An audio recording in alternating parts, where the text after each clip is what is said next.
দেশে কঠিনতম অরাজক পরিস্থিতি চলছে। আমাদের এই রাজ্যের পশ্চিমবঙ্গের বাসিন্দা কোচবিহার জেলার দিনহাটার উত্তম কুমার ব্রজবাসীকে অসমের ফরেনার ট্রাইব্যুনাল তারা নোটিশ জারি করল।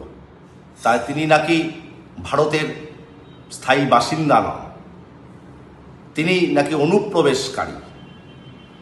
এরকমভাবে তাকে মানসিকভাবে হয়রানি করা হচ্ছে এই নোটিশ পাঠিয়ে, এবং এনআরসি করে ডিটেনশন ক্যাম্পে পাঠানোর প্রাথমিক ধাপ হিসেবে তাকে নোটিশ পাঠানো হলো। আমরা কোচবিহারের মানুষ হতভাগ।